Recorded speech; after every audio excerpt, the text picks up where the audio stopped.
Septembre 1980, New York.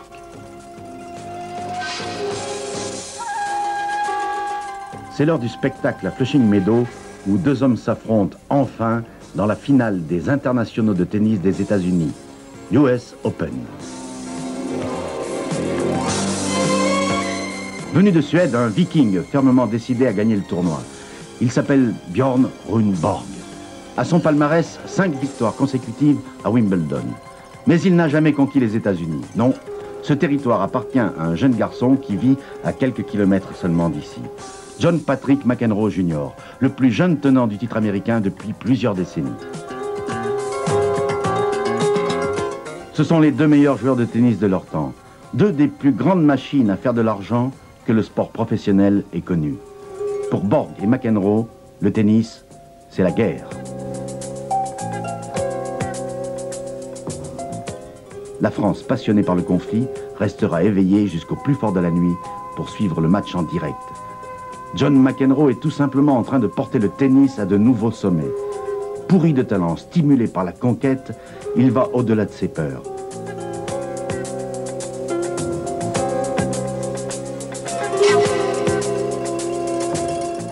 Il y a des gens comme cela dans la vie, dans la politique, dans le show business, dans les affaires, dans le sport. Des Mohamed Ali, des Brando, des Baryshnikov, des Mick Jagger. C'est un magicien, une bête de spectacle, un enfant de la balle pourrait-on dire. Mais surtout, avant tout, dès qu'il est sur un court, c'est un battant sans pareil. John McEnroe, à peine 21 ans, est déjà la légende.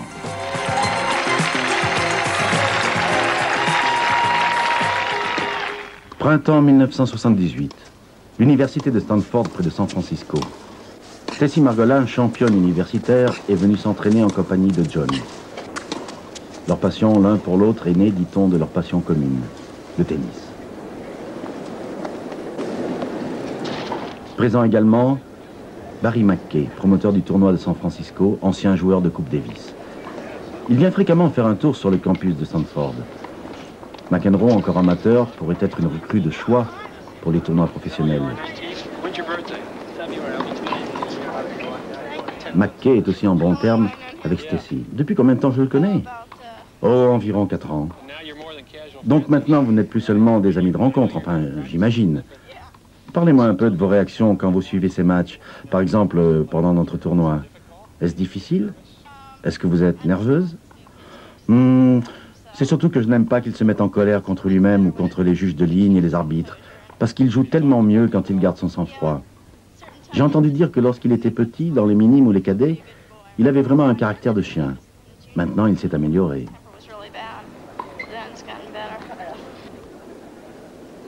C'est l'heure pour John McEnroe de faire ses armes contre ses pairs étudiants, tels ceux de l'Université de Californie à Los Angeles, la fameuse UCLA, qui a produit entre autres Jimmy Connors en 1971, Arthur Ashe en 1965, Allen Fox en 1961. L'université de Stanford, elle, ne s'est hissée au premier plan que dans la dernière décennie. Mais elle a produit Roscoe Tanner et les frères Meyer, Sandy et Jen. L'université est le creuset des champions américains. Un haut-parleur fait à une foule de 1500 personnes la présentation des deux meilleures équipes universitaires américaines. Chacun des joueurs est déjà une vedette au palmarès prestigieux. Car pour être recruté parmi les grandes équipes, il faut avoir fait ses preuves très tôt. UCLA Bruins, number 2 ranked in the country, undefeated and defending Pac-8 champions. Toutes les attentions se portent pourtant sur un joueur au visage à la fois poupin et angélique, dont il est impossible d'ignorer le nom, John McEnroe, déjà numéro 10 dans la hiérarchie américaine et junior mondial numéro 1. Freshman from New York, John McEnroe.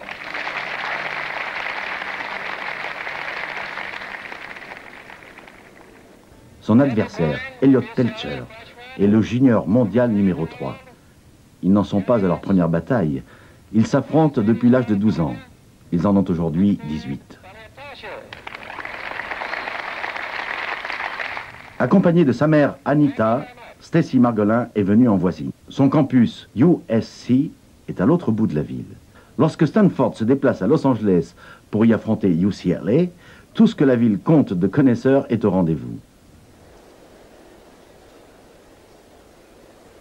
Et voici le match vedette, Telcher contre McEnroe. Leur rivalité, qui remonte au temps de leur culotte courte, n'a jamais été aussi intense qu'en ces jours de mars 1978.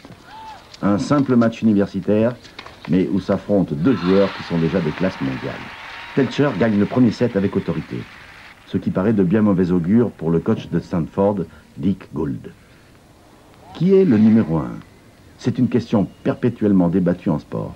Et ce match va décider qui sera classé numéro 1 individuellement à l'approche du grand tournoi qui réunira les meilleures universités pour le titre en mai. Tout le monde sait que Stanford et UCLA en seront. Mais aujourd'hui, c'est le prestige qui est en jeu. Telcher, qui a gagné le premier set, mène maintenant par 5 jeux à 3 dans le deuxième. Et soudain, c'est une balle de match contre McEnroe. C'est la minute de vérité.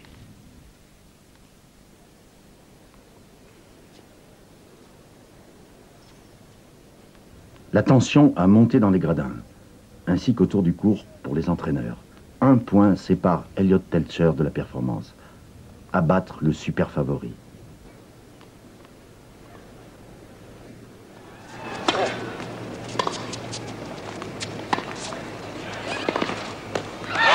Grâce. D'un revers désespéré, McEnroe sauve le match et lui enlève littéralement le pain de la bouche. Le campus sera pour John McEnroe l'apprentissage d'une spécialité qui le rendra bientôt célèbre. Sauver les balles de match, ou les points qu'il faut à tout prix ne pas perdre. Qui sait où il a pris vraiment cet art de tromper la défaite? Mais pendant sa seule et unique année d'université, il le perfectionnera et le seul diplôme qu'il y décrochera en fera un digne licencié en tennis. Telcher, ce jour-là, aurait aussi l'occasion d'apprendre une leçon. Il avait eu sa chance. Il avait blessé sa proie, l'avait acculé dans un recoin, et il n'avait pas su l'achever. Dans ce duel au cordeau qu'est le tennis, on n'a droit qu'à une seule chance bien souvent pour gagner. Et si l'on rate son coup, on devient à son tour la cible. Il faut apprendre vite si l'on veut devenir champion. Que la victoire ou la défaite sur un court de tennis, ce n'est guère différent de la survie dans la jungle. Et c'est ainsi qu'Elliott Telcher, qui a eu le match au bout de sa raquette, s'est retrouvé le dos au mur.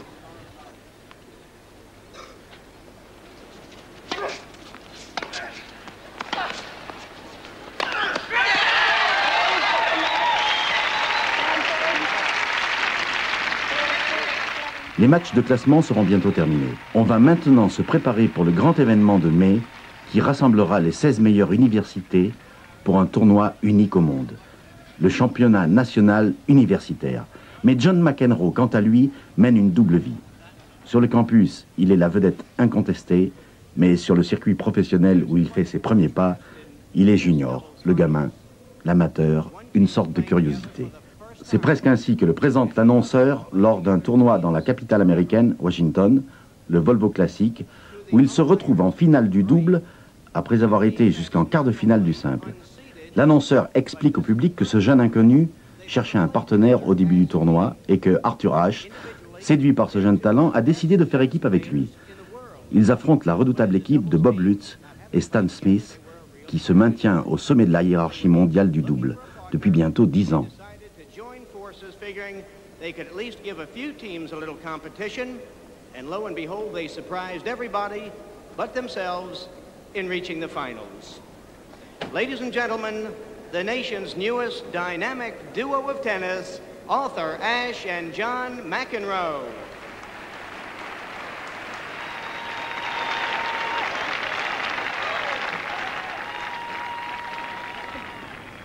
Ashe et McEnroe gagneront le premier set et passeront très près de la victoire dans le second. Finalement, l'affaire se réglera dans la bonne humeur en 3 sets.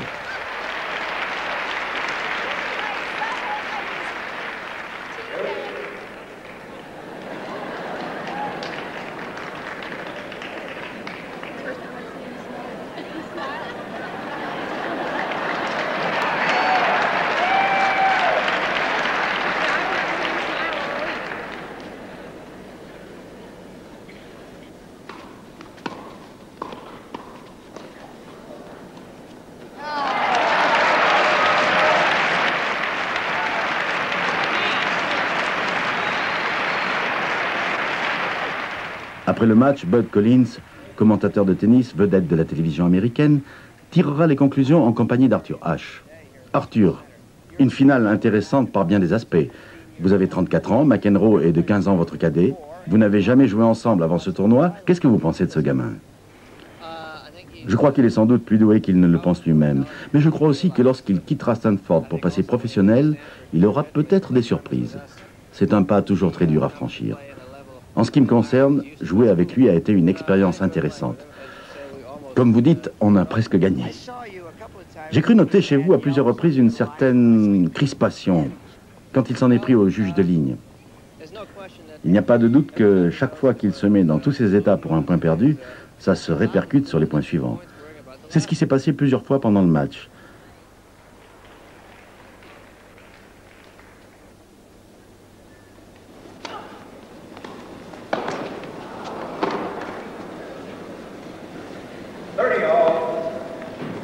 And that's what really happened in doubles a couple of times, and I'm trying my best not to get in the way of a free expression of the anger. But Je me suis contrôlé pour ne pas lui laisser voir mon irritation, mais je pense qu'à la longue, quelqu'un, peut-être moi, devra lui expliquer que dans son intérêt, il faut accepter les erreurs d'arbitrage dans un sens comme dans l'autre. yeah, a little bit, yeah, a little paternalistic. Est-ce que vous vous êtes senti un peu paternel avec lui?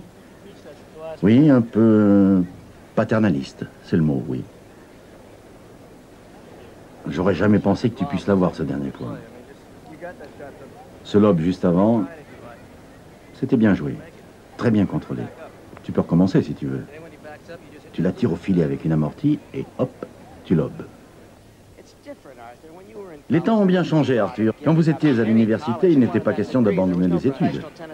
Le tennis professionnel n'existait pas comme on le connaît aujourd'hui. Vous pensez que ce gamin devrait finir ses études? Non, il a trop de talent.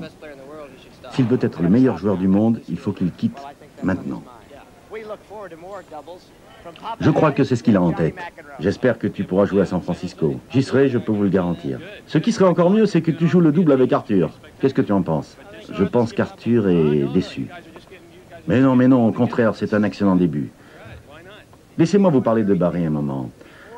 Avant que vous ne soyez né, 2 ans avant que vous ne soyez né, en 1957, il a remporté le championnat universitaire pour l'Université du Michigan. Et quand vous aviez 6 ans, Arthur a remporté le titre pour UCLA. C'est intéressant, n'est-ce pas, Barry, de voir ces deux jouer ensemble? Oui, vous avez raison. Je pense qu'ils forment une bonne équipe. Et au moins 2 bonnes occasions de battre Schmidt et Lutz dans le deuxième set. 2 jeux de 0 à 40. Il aurait suffi que l'un d'eux prenne ce point. J'ai raté trop d'occasions.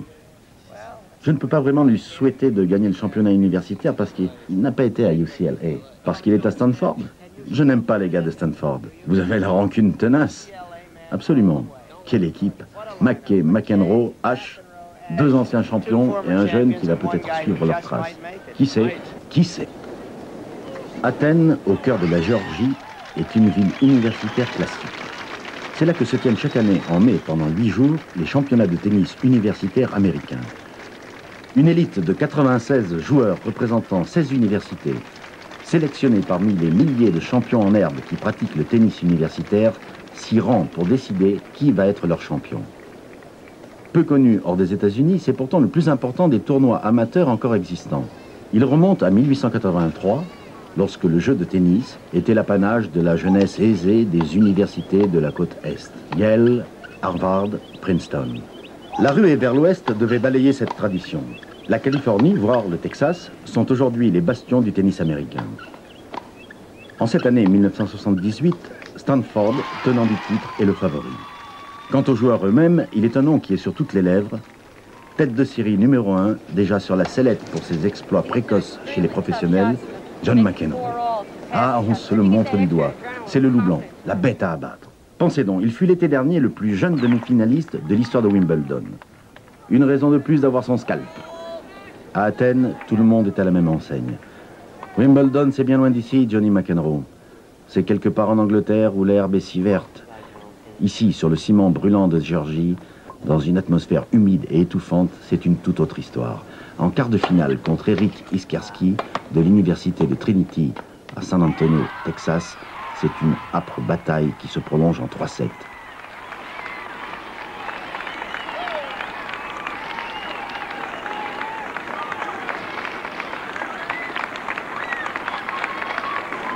Et en cours de route, McEnroe doit affronter le chauvinisme local qui fait chorus sans vergogne pour le petit gars du Texas. Le juge-arbitre vient d'adresser un avertissement à un couple de spectateurs acariâtres qui s'en prenaient à voix haute à McEnroe pendant les échanges de balles. McEnroe, explique-t-il avec rage, a eu des mots grossiers. Le juge-arbitre les menace d'expulsion s'ils ne se calment pas. Mais il réplique qu'ils ont payé leur ticket et qu'au lieu de s'en prendre à eux, l'arbitre ferait mieux de faire taire ce voyou de McEnroe. Un McEnroe qui, nullement gêné, vient les narguer en proclamant qu'à son avis, ils ne valent vraiment pas tant d'attention. L'affaire en reste là.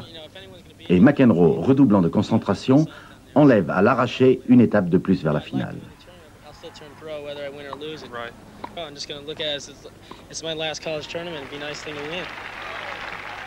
Spéculant sur qui pourrait encore lui faire obstacle dans le champ rétréci de ses adversaires, on commence à s'intéresser de près à un mystérieux cow-boy. Un cow-boy qui non seulement ne vient pas du Texas, mais ressemble plutôt à un Marine lorsqu'il retire son invraisemblable couvre-chef. Il s'agit de John Sadri, venu de Charlotte, en Caroline du Nord. Il est l'unique représentant de son collège, North Carolina State. À l'approche de son match de quart de finale, il se prend lui-même à rêver. Et s'il allait être celui qui abattrait McEnroe?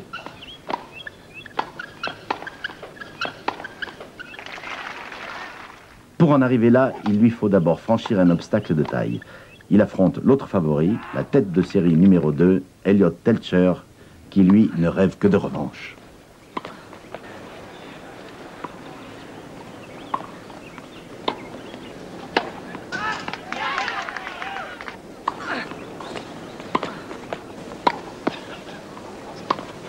Pour lui aussi, ce sera l'unique chance de remporter ce prestigieux tournoi. Après, ce sera l'aventure du professionnalisme. Tout le monde attend une finale entre les deux premières têtes de série. Mais dans ce match, Sadri révélera une arme de choc. Un service canon qui réduira littéralement en poussière les espoirs de Telcher et ceux de UCLA.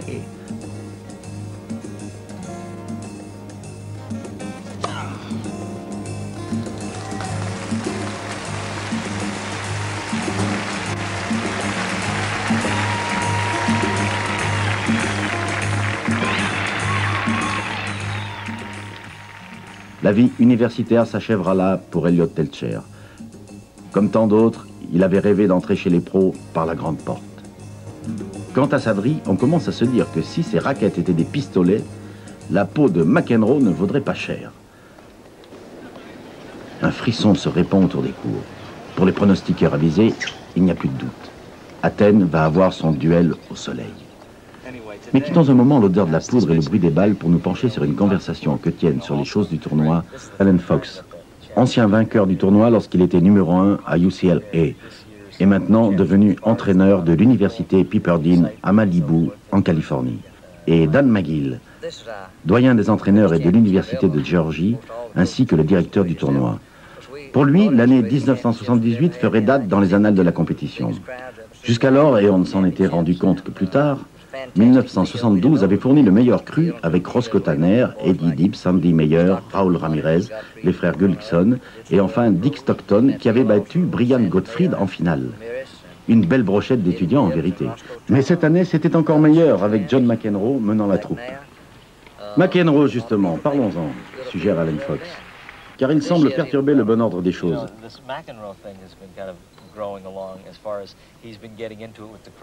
Eh bien non, réplique Dan McGill, qui est pourtant un solide défenseur de l'esprit et des règles du tennis.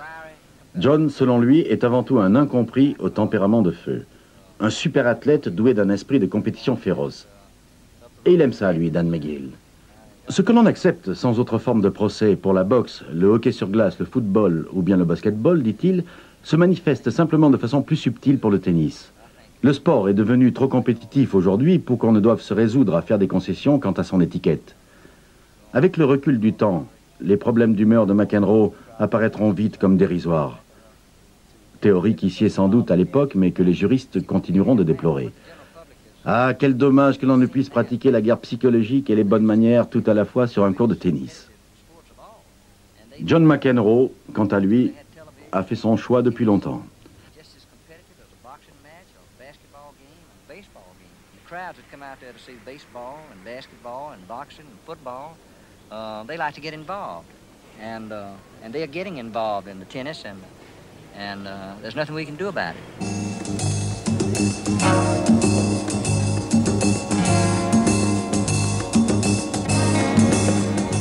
Mais revenons au tournoi, car voici la première demi-finale. Nous y retrouvons John Sadri et son Stetson porte-bonheur. Il affronte un Sud-Africain qui joue pour Pepperdine, Eddie Edwards. Ce dernier vendra chèrement sa peau malgré une avalanche d'aces qui s'abattront sur son cours comme une mauvaise grêle. Il arrachera un set à Sadri, mais ce sera tout.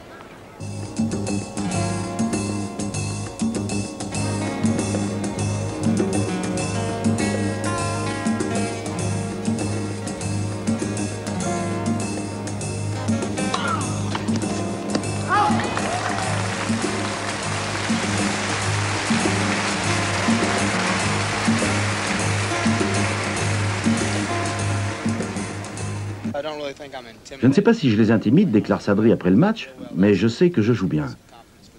Aujourd'hui contre Edwards, j'ai passé 16 aces. Je suis prêt pour la finale, je ne me suis jamais senti aussi fort. Allen Fox lui demande alors pourquoi, lorsqu'il a un smash facile au filet, il matraque la balle avec autant de férocité. Réponse de Sadri, je frappe la balle aussi dur que je peux pour me libérer de ma rage. Dans l'autre demi-finale, John McEnroe affronte son coéquipier et partenaire de double de Stanford, Bill Mays. Là encore, sa rage de vaincre l'emportera sur ses meilleurs sentiments. Il faut gagner d'abord, les amis, ensuite.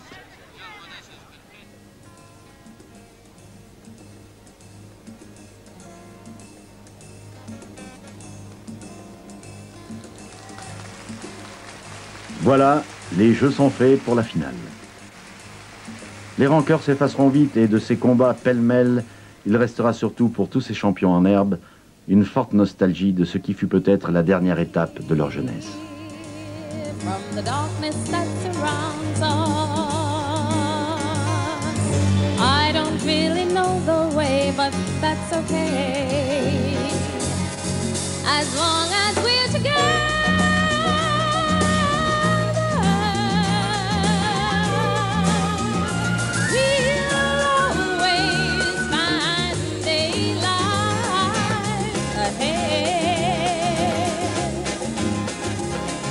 The family is strong.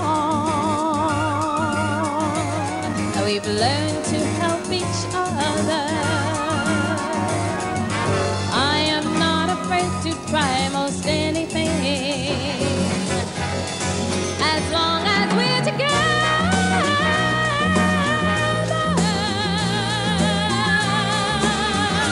Each new day can only be fun.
Quand j'avais 12 ou 13 ans, Rod Laver était mon idole.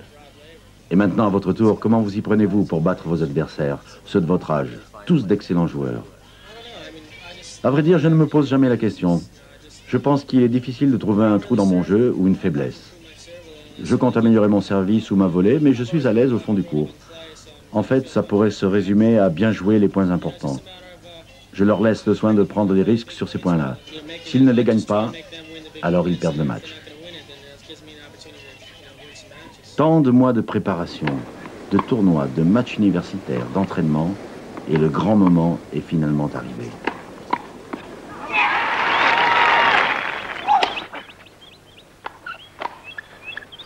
Qui de John Sadri, finaliste inattendu de Caroline du Nord, ou de John McEnroe, le favori de Stanford, portera la couronne? Champion universitaire pour l'année 1978. Au service, John Sadri.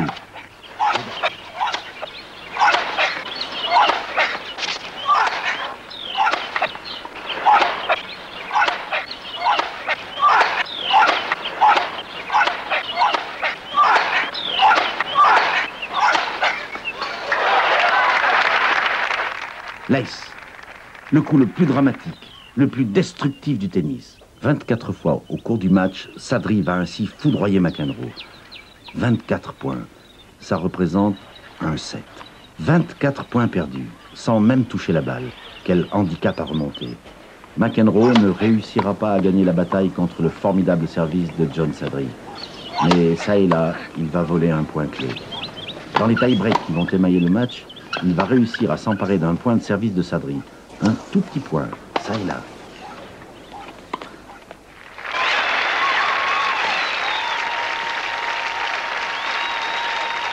Et à l'université, c'est encore plus meurtrier que chez les pros. On y utilise le tie-break à 9 points. Le premier arrivé à 5 l'emporte. Si l'on atteint 4 partout, on joue la balle de 7 en 1 point. Parfois même la balle de match. Le suspense est garanti.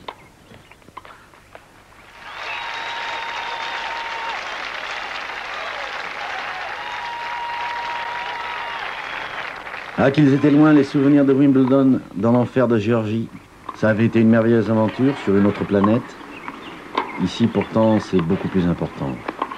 Il fallait triompher de ses pairs. Il fallait d'abord être roi chez soi. Gagner ce tournoi, c'était quitter l'université la tête haute, laisser son nom gravé pour la postérité dans le grand livre des palmarès. Il est si près du but, mais va-t-il tenir jusqu'au bout? Sadri, qui a gagné le 3e set, fait un retour en force. Et McEnroe est à terre, saisi de crampes lombaires dues autant à la tension qu'à la fatigue d'un tournoi épuisant.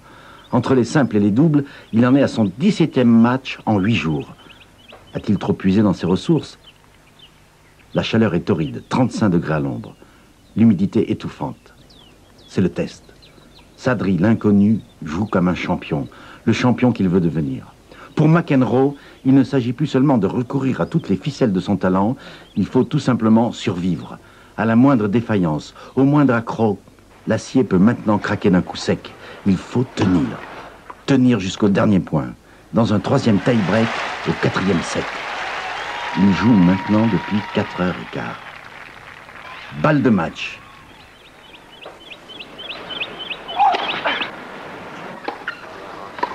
Great return by McEnroe. McEnroe hits a tremendous backhand passing shot. Sadri can't handle the speed, dumps the backhand to the net, and it's over.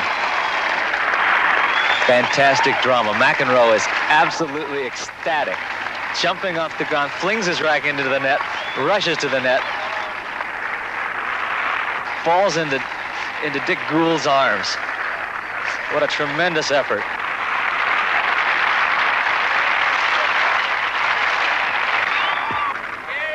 Le score final, 7-6, 7-6, 5-7, 7-6. 7-6. The new NCAA champion, John McEnroe of Stanford.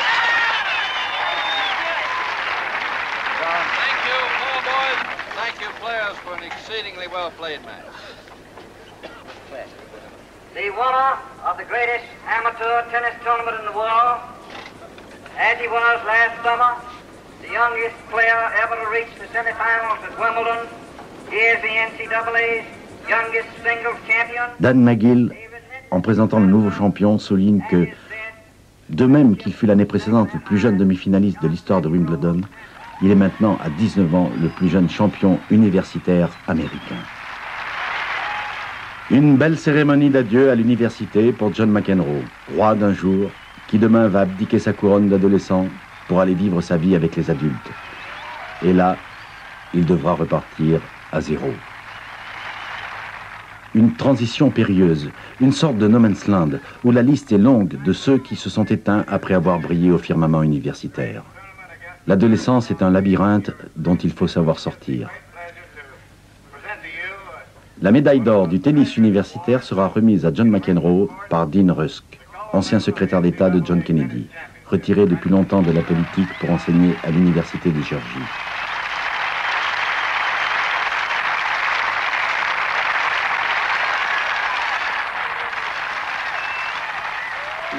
Vous aviez déclaré avant le tournoi que vous passeriez professionnel tout de suite après, vainqueur ou vaincu.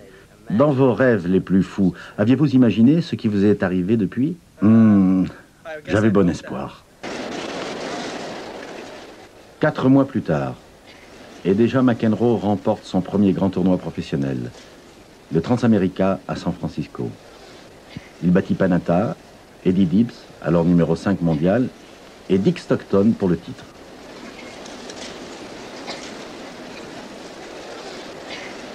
Allen Fox et Bud Collins échangèrent à cette occasion leurs opinions expertes. Allen, quel est à votre avis l'atout majeur de John McEnroe? Une rare combinaison de talent physique et mental. Il peut résister, ce qui est rare pour son âge, aux pressions les plus impitoyables. Au premier tour du tournoi, il a dû survivre à 2 balles de match. Séparé de son contexte de défaite immédiate, une balle de match, c'est un point comme un autre. Sauf qu'à ce moment, 99% des joueurs paniquent et s'effondrent mentalement avant de perdre le point physiquement. Lui est capable de garder son sang-froid, comme s'il était indifférent au danger et à l'idée de destruction imminente. On pourrait appeler ça le zen ou l'art du tennis selon McEnroe. Un samouraï du tennis en quelque sorte. Parlez-nous de sa technique. John McEnroe est à mon avis le joueur le plus doué de l'histoire du tennis. Il possède un répertoire de coups absolument complet, plus leurs variantes.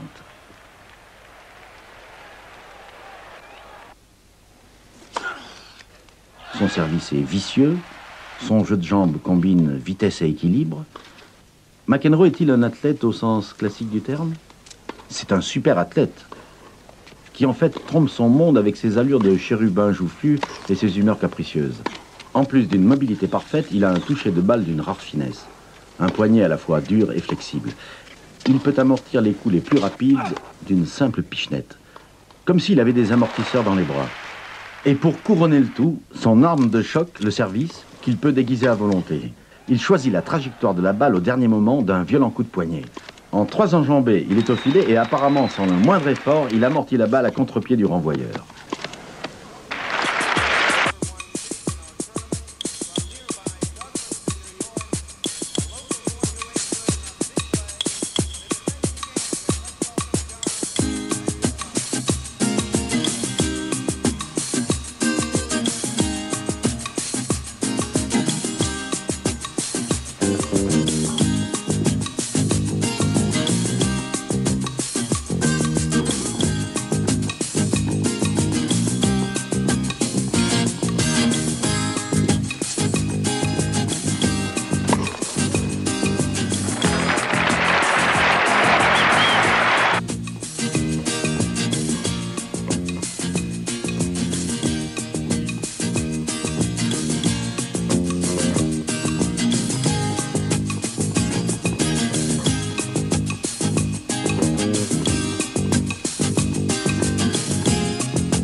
Il y a tout juste un moment, encore collégien, et maintenant le voici vainqueur d'un des plus importants tournois du circuit des Grands Prix.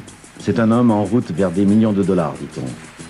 Sans même prendre le temps de se changer ni de se doucher, McEnroe se retrouve sur le court pour la finale du double en compagnie de son nouveau partenaire Peter Fleming.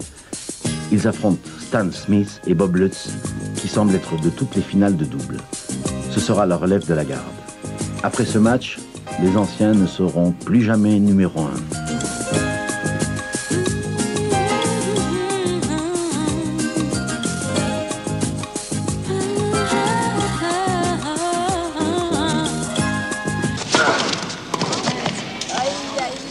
Come on, stand up, Will.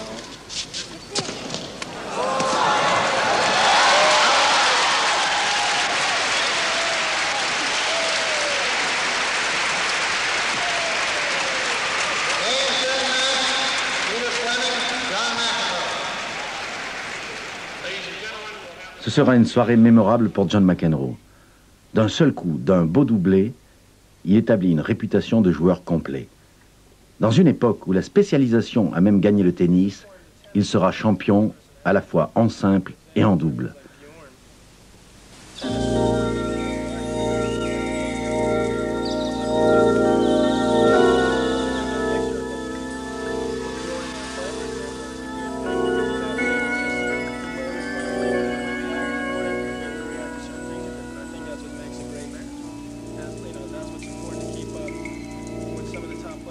Il est 1h15 du matin, tandis qu'une horde de gamins se bouscule pour obtenir l'autographe de leur nouveau héros. Ils ont veillé si tard pour un événement spécial. On ne trompe pas les enfants. Ils viennent d'assister à l'avènement d'une star.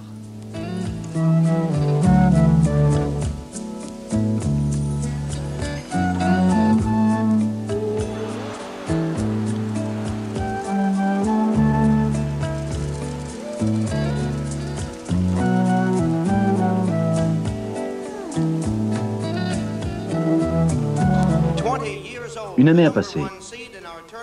John McEnroe est maintenant vedette à part entière. Nous le retrouvons en janvier 1980 au Madison Square Garden de New York. C'est le tournoi majeur le plus sélectif du monde. 8 joueurs seulement ont été invités à y participer. Les 8 premiers au classement de fin d'année du circuit des Grands Prix. 2 séries éliminatoires ont désigné les demi-finalistes. C'est la crème du tennis de l'année 1979. Connors,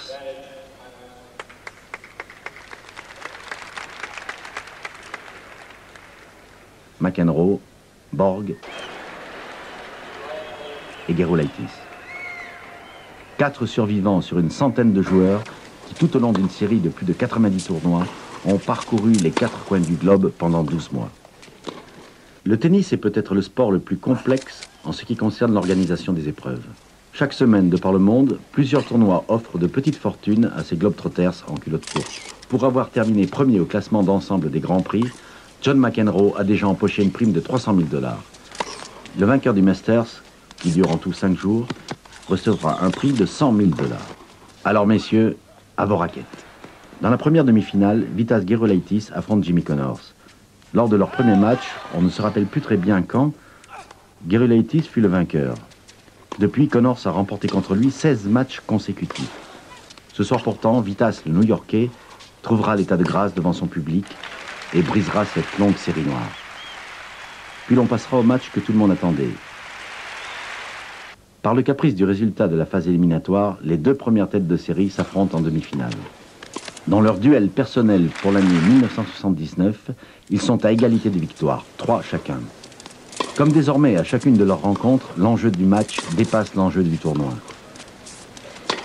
2 artistes sur le court. McEnroe est le maître des touches fines mains esquissées. Sa panoplie offre un jeu délicat, mais des émotions fortes. C'est un impressionniste.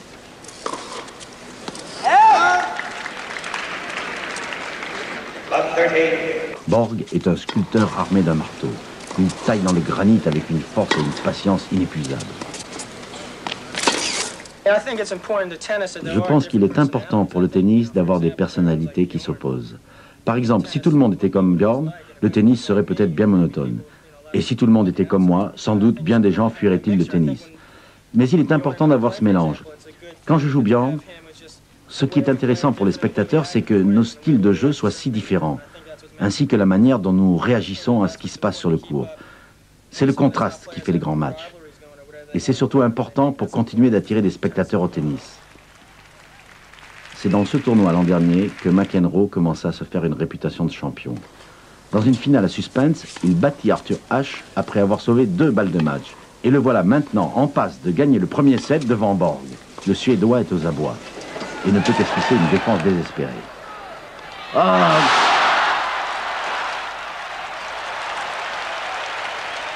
Comment peut-on rater un coup pareil? Comment a-t-il pu rater un point aussi facile et aussi important? Par quel sortilège Borg a-t-il fait trembler la main de McEnroe, d'ordinaire aussi sûr dans les situations critiques? Un Borg vainqueur 4 fois consécutives à Wimbledon, c'est là qu'il faut gagner pour rentrer dans la légende. Borg est le seul joueur qui en impose à McEnroe. tous les autres, il sait comment les battre, comment démanteler leur stratégie, comment exploiter leurs faiblesses. Mais Borg, c'est différent. Il n'est pas comme les autres. Il cache tout au fond de son regard caverneux un mystérieux secret qui fait trembler tous ses adversaires et lui vaut le respect de McEnroe. Cette balle de 7 était dans la poche. Le 7 était terminé, emballé.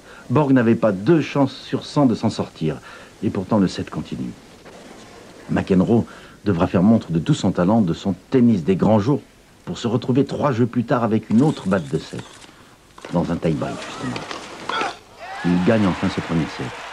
Mais un tel surcroît d'effort pour rattraper un point si important, perdu si bêtement, ça secoue son homme.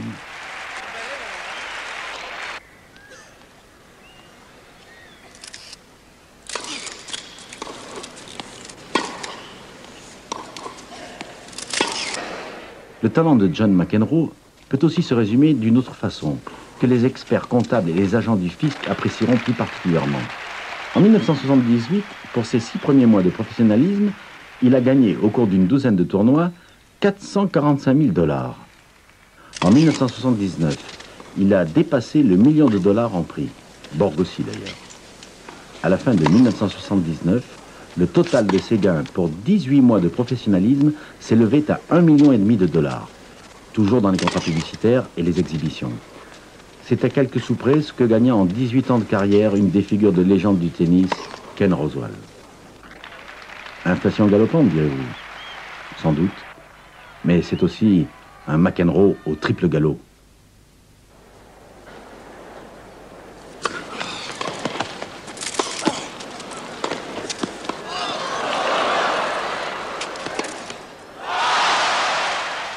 À la question de Bud Collins, bien des gens seront tentés de dire que c'est trop vite pour John McEnroe.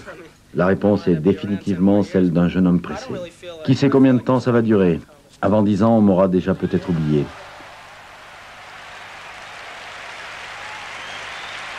Borg gagne le second set. Et tout est à recommencer.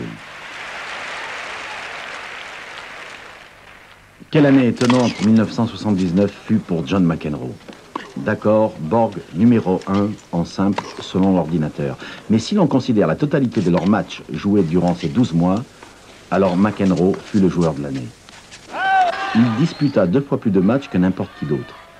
Plus de 200 matchs dont il gagna les 3/4 environ en additionnant les simples et les doubles. Il devint l'athlète complet du tennis en 1979. Le record qu'il établit est tout simplement phénoménal. Il gagna un total de 27 tournois, 10 en simple, 17 en double, en compagnie de Peter Fleming essentiellement. Le record précédent depuis l'avènement du tennis open, l'ère des gros sous qui commença en 1968, appartenait au Roumain Elina Staz qui gagna 25 tournois en 1973. On pensait le record imbattable. McEnroe fit mieux, 27 tournois. Reverra-t-on jamais une saison pareille? Je ne rejouerai plus autant de tournois dans une même année. Mais oublions les dollars et les records, car pour l'heure, au Madison Square Garden, le match approche de son dénouement.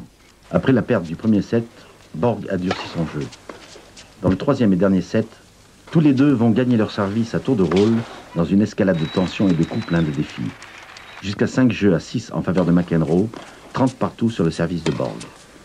2 petits points pour McEnroe et il gagne le match. Si près et pourtant si loin du but.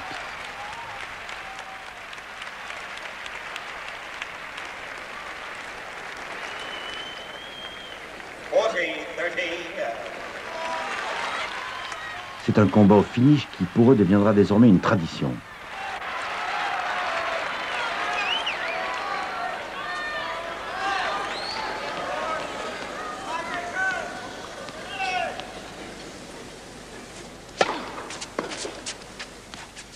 Ah, ces 2 petits points. Le smash raté du premier set les valait sans doute bien tous les deux à lui seul. Mais foin des regrets, nous voici dans un dernier tie-break. Celui qui va décider de toute la saison.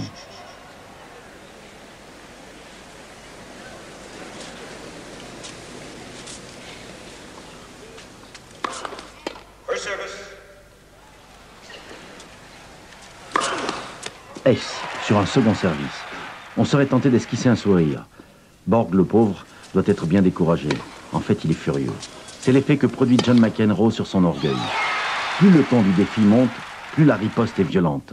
Un champion, ça ne s'abat pas comme ça.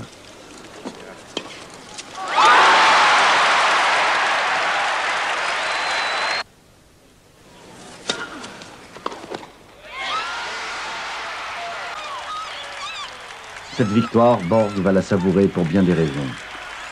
C'est le premier tournoi qu'il gagne à New York depuis 8 ans qu'il était à la tâche. Tandis qu'il quitte l'arène, John McEnroe peut quand même se consoler. Il vient d'établir un nouveau record que Wall Street, situé à quelques enjambées d'ici, pourrait bien lui envier. Pour sa performance dans ce tournoi de 5 jours, il va recevoir un chèque bon pour la somme étonnante de 380 000 $. 300 000 pour avoir obtenu le classement de tête de série numéro 1, 40 000 pour sa qualification à la demi-finale, 40 000 pour sa victoire en double associée à Peter Fleming. Quant à Borg, il est champion pour une nouvelle année. Mais il sait maintenant qu'à chaque pas qu'il fera, l'ombre de McEnroe sera sur lui.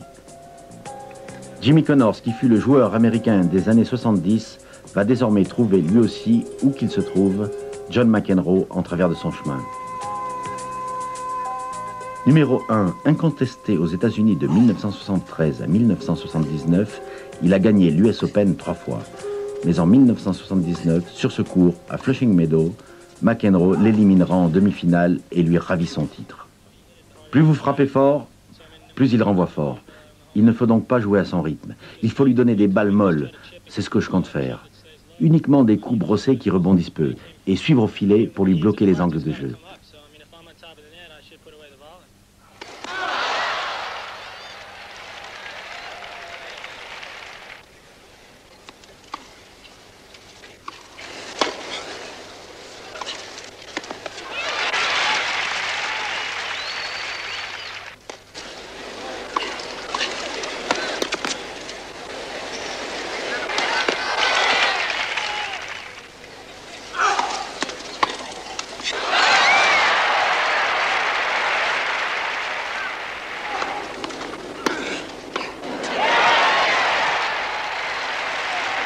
Cette demi-finale de l'US Open 1979 est un des grands moments du tennis américain.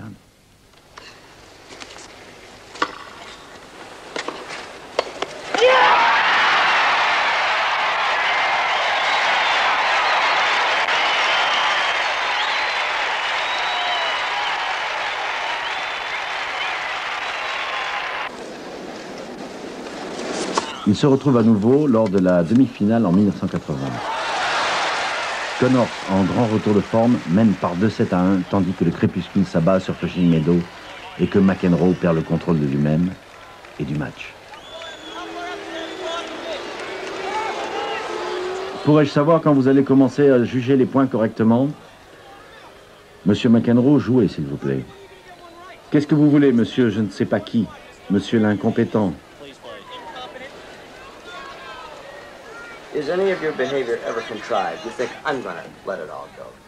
Est-ce qu'il vous arrive de préméditer ce genre de réaction? Non, c'est spontané. Et le plus souvent, je me retiens. C'est mon esprit compétitif. Souvent, il m'arrive de le regretter parce que ce n'est probablement pas nécessaire. Mais les gens ne se rendent pas compte que la pression monte pendant un match et que de temps à autre, on peut exploser.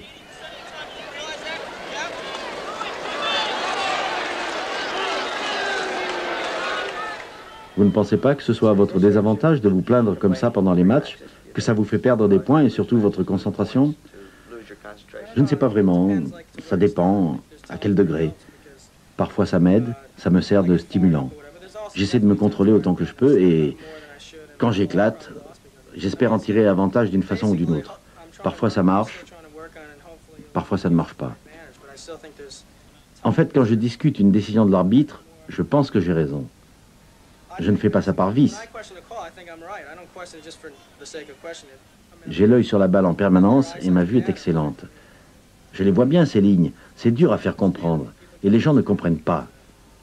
Quand vous pensez que vous avez gagné un point et qu'on vous le reprend comme ça, c'est plutôt dur. Parce que ça fait si mal de perdre, les champions trouvent toujours un moyen de gagner. John McEnroe trouve toujours un moyen de gagner. Les batailles de la vie ne sont pas toujours gagnées par l'homme le plus fort ou le plus rapide. Mais tôt ou tard, l'homme qui gagne est celui qui croit en sa victoire.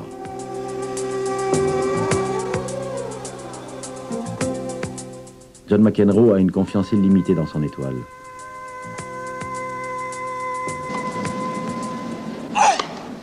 Les bons garçons ne font pas les vainqueurs en tennis.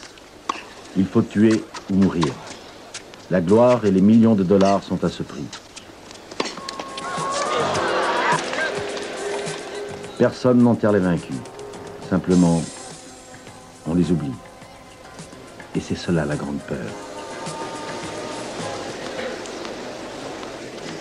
Pour John McEnroe, la belle doctrine du baron de Coubertin est dépassée en 1981. L'essentiel, ce n'est plus de participer.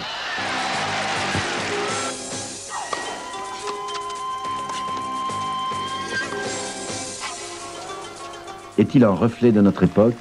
Est-il la violence personnifiée sur un court de tennis? Oui, McEnroe nous dérange. C'est un génie, mais qui inquiète. Avec ses crises de rage, il exorcise publiquement tous nos démons. Dans la vie, comme au tennis, aujourd'hui, on est un gagnant ou bien on est un perdant. C'est le système de valeurs que nous nous sommes bâtis. Et John McEnroe en est le parfait prototype. C'est un gagneur. Est-ce que vous vous imaginez en termes de gagnant? Est-ce que vous avez conscience de votre image? De mon image de marque? Je viens de faire récemment une publicité pour une fabrique de vêtements. Leur slogan, c'est « gagnant ». Est-ce que vous méprisez les perdants? Est-ce que vous avez peur de le devenir un jour? J'imagine que c'est ce qui fait tourner le monde, qu'il y ait des gagnants et des perdants. Oui, gagner, c'est mon unique motivation. Il y a des gens qui ne peuvent même pas comprendre ce que ça veut dire d'être le numéro 1. Il y a beaucoup de joueurs qui ne peuvent même pas s'imaginer d'être un jour numéro 1. Moi, je ne peux pas comprendre ceux qui n'essaient pas. Il faut se battre jusqu'à la limite de ses forces. Commencé au cœur de l'après-midi, le match contre Connors va s'achever en nocturne. McEnroe semble avoir gâché ses chances. Connors se déchaîne. Il mène 3-1 dans le 4e set, après avoir gagné le 3e 6-0. Il ne s'en faut plus de grand-chose.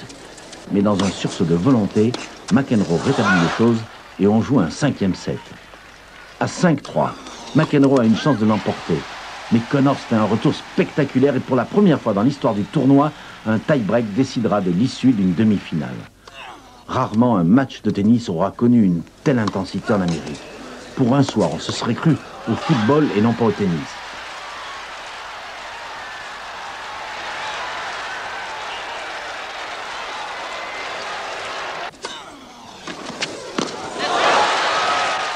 En applaudissant sa victoire ce soir-là, on rendit à McEnroe ce qui appartenait à McEnroe, la passion. Dans moins de 20 heures, la finale allait commencer. Björn Borg est revenu à New York pour la 9e année en quête du titre américain. Il a échoué 8 fois.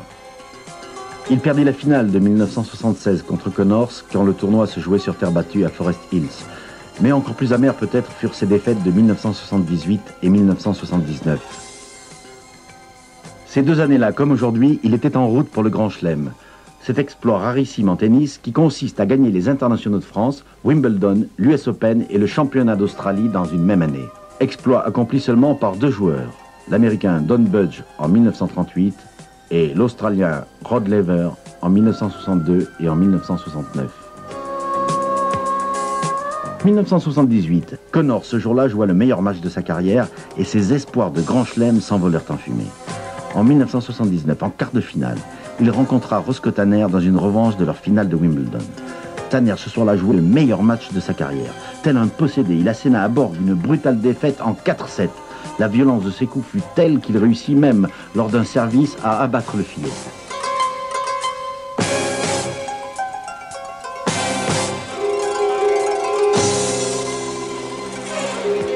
Mais les séries noires, même les plus longues, sont supposées avoir une fin.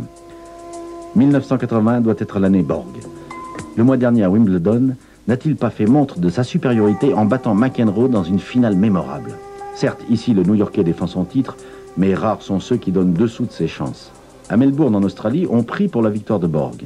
On a déjà commencé les préparatifs pour redorer un tournoi tombé en désuétude depuis le déclin des Australiens. Pensez donc, on va y célébrer le sacre du roi Borg.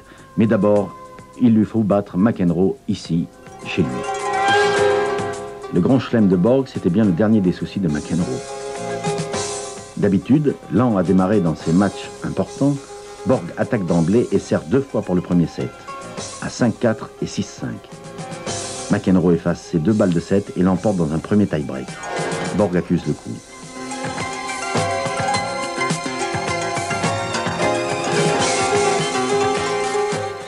Il joue le second set comme un somnambule.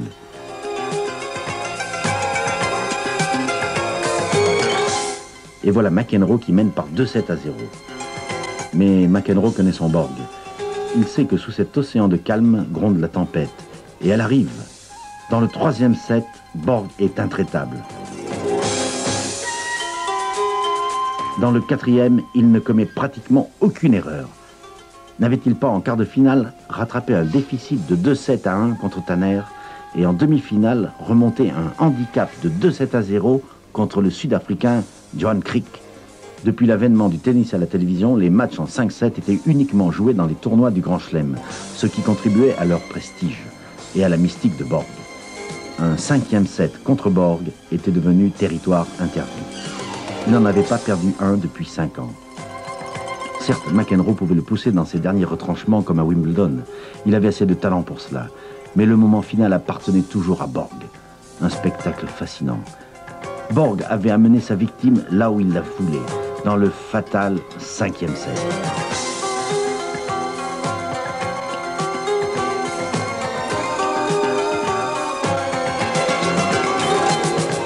On pensait McEnroe au bord de l'épuisement. Il bondit de plus belle et enleva le service de Borg à 3 jeux partout. Non, le rituel n'aurait pas lieu sur son territoire, la jungle d'asphalte de New York. Sur ses cours durs et rapides, tout à son image, c'était lui le sorcier. C'est là qu'il avait été ennobli l'an dernier, grand du tennis, en battant Gerulaitis dans la finale.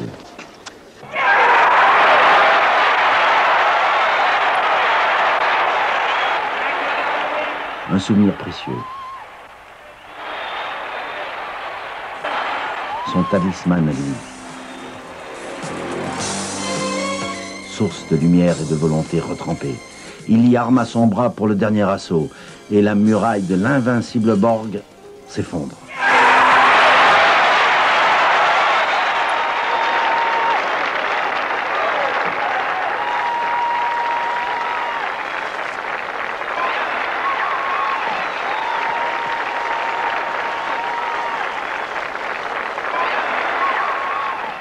Quelle image souhaitez-vous laisser de vous quand vous vous retirerez de la compétition?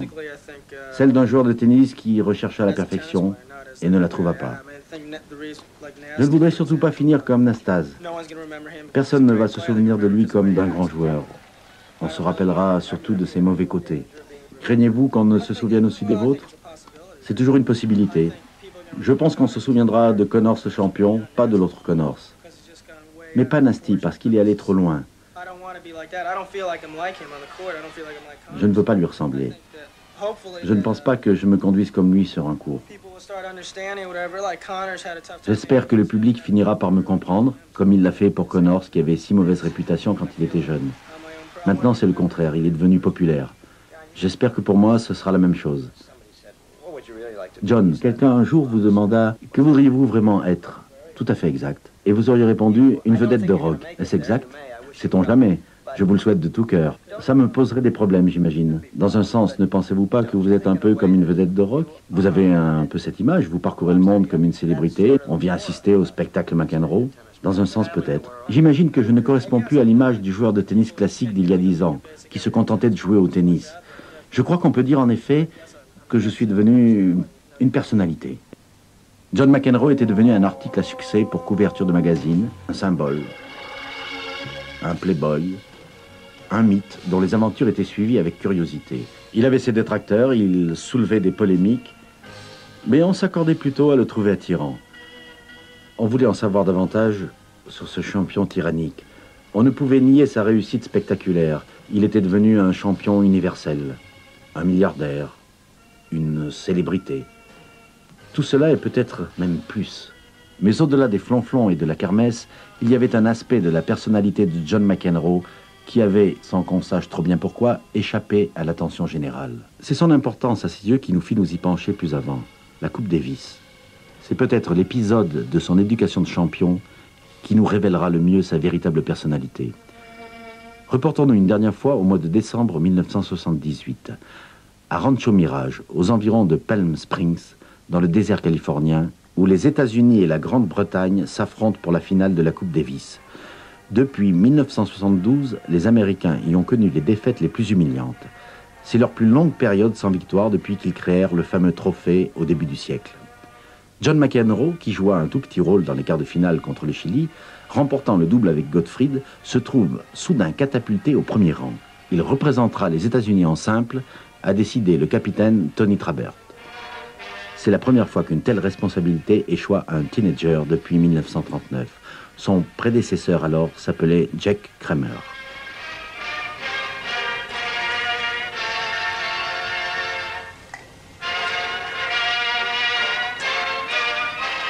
Vous rappelez-vous vos impressions ce jour-là en pénétrant sur le court? Oui, je jouais dans le premier match. Pour mon premier match de simple en Coupe Davis, j'étais plutôt nerveux parce que tout le monde n'était pas d'accord sur ma sélection. Il me fallait prouver que j'étais à la hauteur.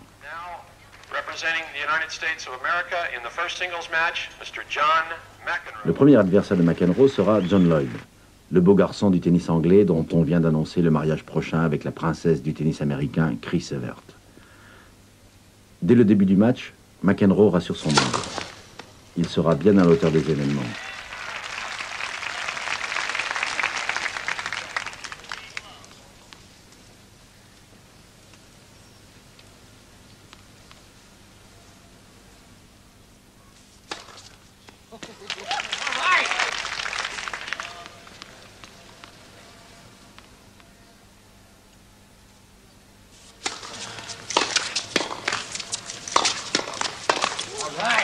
Deux aces pour commencer, puis 3 jeux blancs dans la foulée. Il faudra attendre le 4e jeu pour que John Lloyd gagne enfin un échange. Profitons donc du moment pour rencontrer les 4 personnes qui ont façonné l'éducation de John McEnroe. D'abord sa mère et son père, Kay et John McEnroe Sr. Je voudrais d'abord demander à Kay, et à vous aussi John, vos impressions en assistant au début si prometteur de votre premier-né en Coupe Davis. Après tout, c'est encore un gamin, et le voilà qui représente les États-Unis.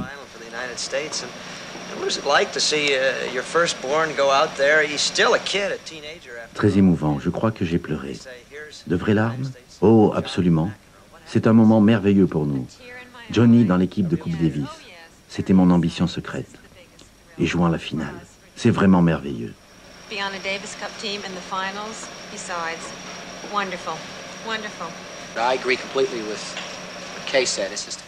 Je suis tout à fait d'accord avec Kay. C'est un moment très émouvant. Wimbledon l'an dernier fut extraordinaire, si vous vous rappelez. C'est là que j'ai fait votre connaissance pour la demi-finale contre Connors. Quand je le vis pour la première fois sur le court central. C'était aussi un moment historique, le centenaire de Wimbledon. Mais il y a quelque chose de très spécial ici, du moins pour nous. La Coupe Davis, représenter les États-Unis, c'est une occasion très spéciale. Nous avons amené ces 2 frères avec nous. Toute la famille est là. C'est un jour très important qui marquera une date pour nous. Outre un support familial à toute épreuve, John McEnroe va bénéficier de l'aide d'un père avocat d'affaires pour gérer des finances qui s'annoncent prometteuses. John McEnroe Sr. est membre d'un des cabinets d'avocats les plus influents de New York. Une véritable armée, pourrait-on dire, car le cabinet est fort de 150 hommes de loi. John McEnroe Sr. est également membre du comité de Coupe Davis américain. On peut donc parler d'affaires de famille.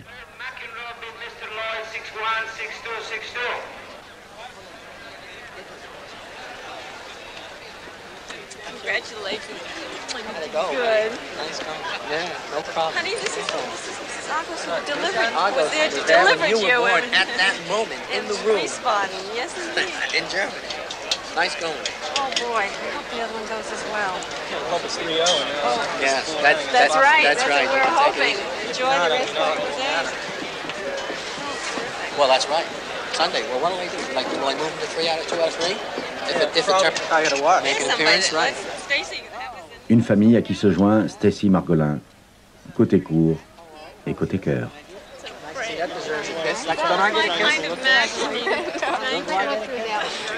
Oh, no, I'm so happy. Oh, yeah.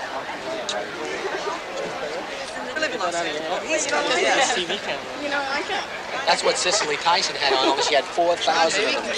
We're not in grammar school. I already got 10 every single. It took 24 hours to do her hairdo. She's on a Today Show. Nous retrouvons aussi Allen Fox, qui la veille s'était entretenu avec le père de John d'une question qui animait fort les coulisses du tennis. Vous avez décidé de vous occuper de ses affaires? Oui. Je ne m'imaginais pas que tant de monde s'intéressait à John. Sa valeur commerciale est étonnante à ce stade de sa carrière. Enfin, ensemble, nous faisons face aux problèmes. Je suis en contact permanent avec les autres agents qui essaient de me persuader que c'est une erreur de vouloir gérer les intérêts de mon propre fils. En fait, le plus difficile, pour vraiment parler de l'essentiel, était d'arriver à nous situer à un juste niveau sur le marché, de trouver notre juste prix, car le marché publicitaire est assez étonnant. Des propositions alléchantes? Plutôt. Et des chiffres que nous n'avions absolument pas anticipés. Harry et Tony, à quel âge avez-vous commencé à vous occuper de John? Il avait 12 ans, si je me souviens bien. C'était à Long Island, à l'académie de tennis de Port Washington. Tony et moi nous sommes mis d'accord tout de suite. Le gamin promettait. Il avait déjà cette belle aisance du toucher, ce qui est un don naturel, vous savez, ça ne s'acquiert pas. John was a boy who knew what he wanted. I've always admired John for being able to speak up for himself. As a matter of fact, I have a different outlook on John than the press has. I think John is the sort of boy who's... Mais surtout, John était déjà un garçon qui savait ce qu'il voulait. Je l'ai toujours admiré pour ça, pour n'avoir jamais peur de s'exprimer et de se défendre. J'ai à ce sujet une opinion tout à fait différente de la presse qui est toujours après John. Je pense que John est un jeune garçon qui sait déjà évoluer et se battre dans un monde d'adultes. Et il est capable d'y affirmer sa personnalité. Ça me plaît, ça. Je pense que c'est essentiel pour un joueur de tennis. Le gamin docile ne fera jamais un champion. Est-ce qu'il vous est arrivé d'avoir honte de lui en assistant à certains de ses matchs? Honte? Non. Est-ce que sa conduite vous a jamais agacé? Oh oui, honte, non, mais... Il y a des jours où nous ne sommes pas du tout contents de ce qui se passe sur le court. Est-ce que les commentaires négatifs de la presse vous dérangent? Ça vous plairait si quelqu'un écrivait ça à propos de votre fils? On le compare souvent à Jimmy Connors. Ils sont tous les deux gauchers, jeunes, ils ont l'esprit batailleur, ils sont tous les deux passionnants à regarder jouer, et ce sont deux battants extraordinaires sur le court.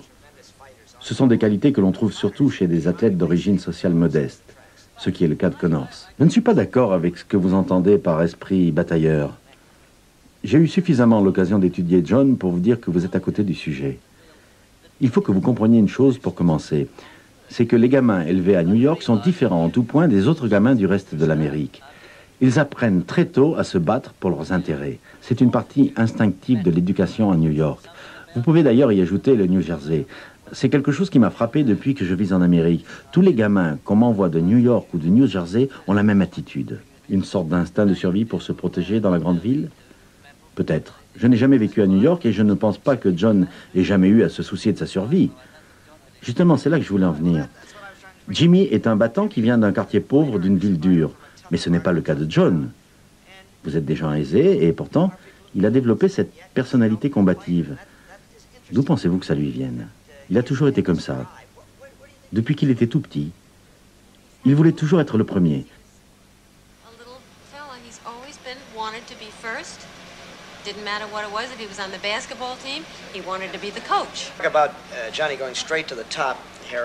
Harry, vous avez formé plus de champions qu'aucun autre entraîneur. Comment voyez-vous l'avenir pour John McEnroe? Pensez-vous qu'il sera le numéro 1 un jour? Oui. Je repense à Lever. En comparant ce que Rod faisait au même âge, le potentiel qu'il avait, son arsenal de coups, je peux faire un pronostic assez sûr. Je me laisse rarement aller à ce genre de prédiction, mais si j'en avance une, je tiens à être sûr de moi. Buster Mottram semble avoir grandi trop vite et son style est plutôt emprunté, mais il est le numéro 1 britannique.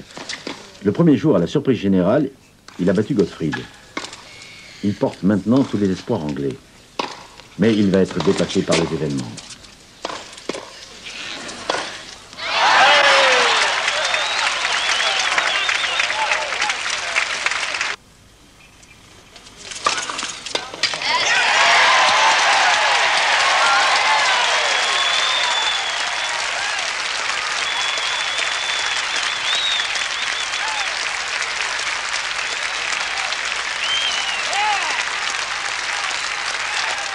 La Coupe Davis retourne à son point d'origine. Elle est à nouveau la propriété des États-Unis. John, pouvez-vous nous dire ce que cette victoire signifie pour vous, d'avoir remporté le match décisif pour les États-Unis? Gagner lorsqu'on représente son pays est doublement agréable. Depuis que je joue au tennis, je voulais jouer la Coupe Davis. Faire mes débuts en simple dans une finale. Ça n'arrive pas tous les jours.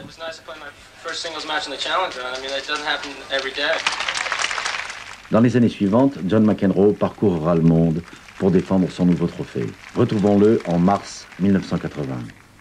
Nous sommes à Buenos Aires, en Argentine.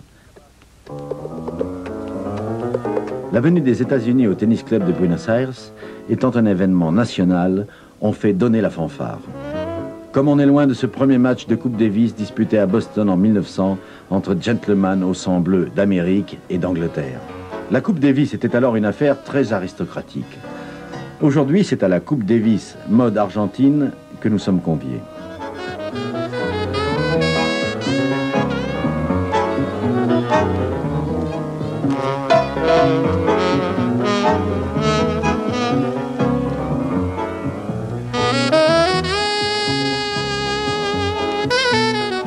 Les États-Unis ont triomphé dans les 2 années précédentes. Mais l'Amérique latine représente toujours une aventure incertaine pour les gringos. Comme en témoigne la liste des batailles perdues au champ d'honneur. En 1966 au Brésil. En 1967 en Équateur. L'Équateur. Le Waterloo du tennis américain. En 1974 en Colombie. En 1975 et 1976 au Mexique. En 1977 en Argentine. La Coupe Davis en Amérique latine est une épreuve semée de traquenards. Elle y déchaîne les passions nationales.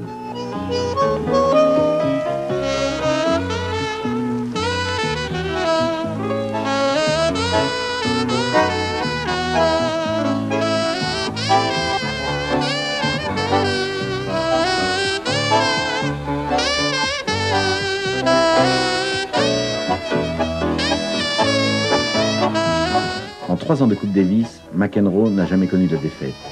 14 victoires en simple et en double. Son premier adversaire est José Luis Clerc. Le match durera 6 heures. Le 4e et dernier set à lui seul durera 3 heures et 9 minutes pour un score de 11 jeux à 9. Comment un set de tennis peut-il durer si longtemps? C'est le secret étonnant de la terre battue rouge d'Amérique du Sud et d'Europe. Le rebond de la balle s'y effectue selon des courbes lentes et paresseuses. Il faut y faire preuve de la plus grande patience. Et John McEnroe n'est pas un joueur patient. Il aime attaquer et prendre le filet d'assaut, alors que contre José Luis Clerc ou Guillermo Vilas, il faut même ajouter la prudence à la patience. La terre battue est le territoire d'élection de ces 2 seigneurs du jeu lifté. Contre eux, monter au filet sans une minutieuse préparation équivaut au suicide.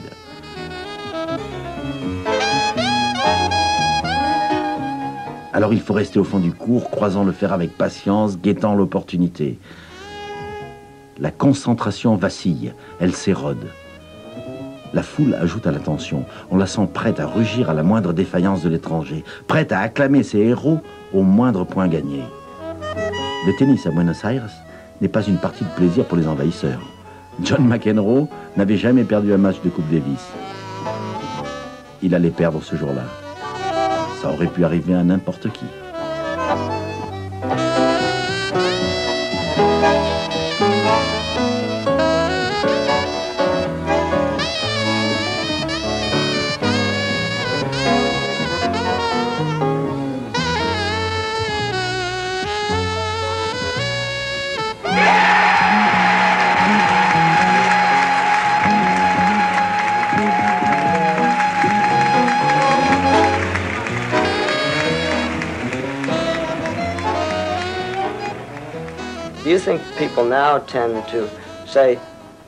On pensait McEnroe invincible en Coupe Davis. Son nom en était devenu le synonyme. J'y avais vraiment cru. On me demandait tout le temps combien de temps la série allait durer. J'espérais bien qu'elle ne s'arrêterait jamais parce que jouer en Coupe Davis, c'est vraiment spécial. Mais je savais qu'en allant en Argentine, on n'allait pas avoir un match facile. La terre battue est leur surface préférée et c'est loin d'être la mienne. Et puis, la foule là-bas, c'est vraiment quelque chose. À l'issue de la 2e journée, l'Argentine mène par 2 matchs à 1. Il faut donc que McEnroe batte Vilas ou bien c'est l'élimination. Et Vilas n'a jamais perdu un match de Coupe Davis sur ce court. McEnroe l'a battu facilement l'année précédente à Memphis, dans le Tennessee. Mais c'était la Coupe Davis à l'américaine, sur court rapide. Au milieu d'une telle foule, 7000 personnes environ pour 10 supporters américains, on pourrait se sentir perdu à moins. On commence le match à 1 contre 1 et bientôt on se bat contre une armée. The crowd was about 7,000 people, and as you've said before, everybody's for their team and probably against. Et les chants de la foule qui n'arrêtent pas. There's just so much against you before you even go out on the court. I mean, just people, there's just not non-stop, but a great deal of chanting going on.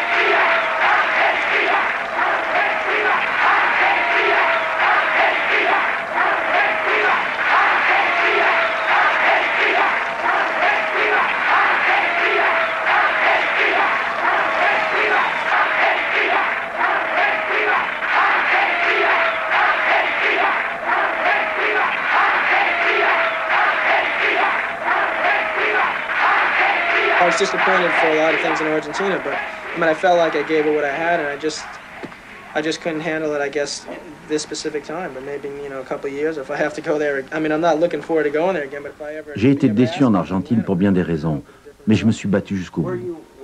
C'était une situation étrange. Je n'ai jamais réussi à faire face avec tous mes moyens. C'était simple, mais il fallait y penser. Pour faire taire McEnroe, il suffisait de crier plus fort que lui. La foule argentine allait réussir là ce que personne n'avait pu faire auparavant. Après le match, Tony Trabert, le capitaine américain, eut ce commentaire. Ce fut un grand match. Ils se battirent pendant 5 heures dans une chaleur et une humidité intense. Il fallut une dose de courage peu ordinaire pour tenir si longtemps et jouer un tel tennis au fil de ces heures folles. Jusqu'à 4 jeux à 5 dans le 5e set. Et là, McEnroe rendit les armes.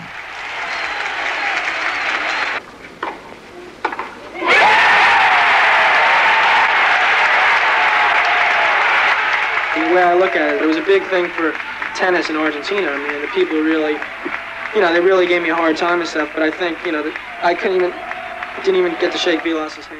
Quand j'y repense, ce fut certainement un événement pour le tennis argentin. Je n'avais jamais vu une foule dans un tel état d'excitation. Je n'ai même pas pu serrer la main de Vilas après le match. J'ai dû le poursuivre dans les vestiaires plus tard pour le féliciter. Ce fut un week-end que McEnroe n'oublierait pas.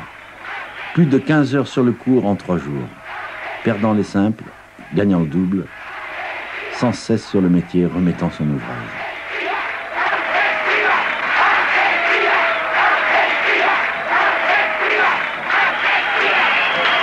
I was, you know, teed off by some of the things that happened, you know, but it's better to, I would have complained more, let's put it that way, if I'd won the matches. I mean, I don't think it's right to complain when you lose because it sounds like sour grapes. So I'd rather win and then complain.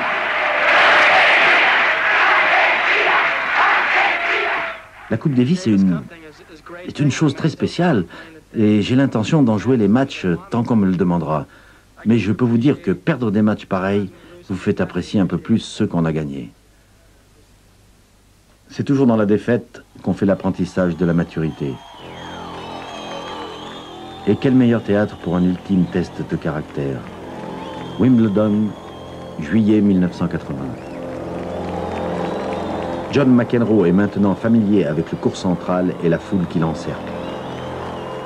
Tout avait commencé en 1977. Qui pourrait l'oublier? Il était encore tout gamin, fraîchement débarqué, le Benjamin de l'affaire, le plus jeune demi-finaliste de l'histoire du tournoi. C'est aussi là qu'il fit la connaissance de Jimmy Connors. En 1980, les qualifications n'étaient plus qu'un lointain souvenir. Il était tête de série numéro 2. Les choses toutefois n'avaient pas toujours été que rose et miel à Wimbledon pour John McEnroe. En 1978, il perdit dans le premier tour face à un joueur issu des qualifications, Eric Van Dillen. En 1979, pour son année record de victoires en tournoi, Wimbledon fut une déception amère. Tim Gullikson l'élimina en 16e de finale. 1980, sur sa route, en demi-finale, se dresse une fois encore Jimmy Connors. McEnroe prend le contrôle du match dès le début, mais ce sera une âpre dispute entre les deux durs du tennis américain. Ils ne cesseront de se narguer et de s'insulter d'un bout à l'autre du match. Pour la finale enfin, le court central va retrouver sa dignité. Tout en effet, à commencer par Borg, il commande le respect. Avant de pénétrer sur le court, les joueurs doivent passer sous un frontispice qui porte en exergue 2 vers d'un célèbre poème de Rudyard Kipling. Réflexion poétique et philosophique sur la vanité de la victoire et la vertu de la défaite. La virtuosité du poète allait ce jour-là être égalée par la qualité du récital qui se donna.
Quiconque aurait assisté à toutes les finales de Wimbledon depuis 1877 ne trouverait quand même rien dans sa mémoire qui se comparât à celle-ci. Les gardiens des légendes mystérieuses qui remontent au-delà même du début de ce siècle vous diront que rien en vérité ne saurait égaler le combat de Borg contre McEnroe. Une épopée d'où ils sortirent tous deux grandis. Si McEnroe avait su saisir sa chance dans ce second set où Borg à un moment sembla trébucher et prendre un avantage peut-être insurmontable. Quand le match prit fin, les six jonchaient le court et Borg était champion pour une 5e année consécutive. Quant à John McEnroe, il jura bien à qui voulait l'entendre qu'on ne l'y reprendrait plus à faire les frais du spectacle. Il savait maintenant le prix qu'il lui faudrait payer pour être roi un jour. Jamais plus il ne serait cet enfant sur qui les faits s'étaient penchés, tel qu'en ce jour de décembre 1978, où pour sa reconquête de la Coupe Davis, il avait eu un baptême du feu digne d'un prince héritier. Davis Cup 1978 is all over. Se rappelait-il encore ce moment d'innocence? Comment oublier? Mon premier match de Coupe Davis, en fait, ça avait été presque trop facile. Tout marchait comme je le voulais. Je voulais une victoire rapide. Ma mère a les nerfs fragiles. Elle a horreur de ces matchs qui s'éternisent. C'était la première fois que je jouais pour mon pays. Je m'en souviendrai toujours. Je m'étais parfaitement comporté et pour une fois, personne ne pouvait rien me reprocher. J'étais comme dans un état de grâce. Regagner la Coupe Davis avec Stan et Bob, qu'il avait gagné il y avait si longtemps, mais qui depuis 6 ans n'avait plus réussi. J'étais fier de ma contribution. La semaine suivante, j'eus droit à ma première couverture de magazine. On commençait à dire de moi que j'étais un bon gars parce que j'avais regagné la Coupe Davis et que pour changer, je m'étais bien comporté. C'est ça qui comptait finalement. J'avais montré qu'après tout, je n'étais pas si mauvais garçon que ça.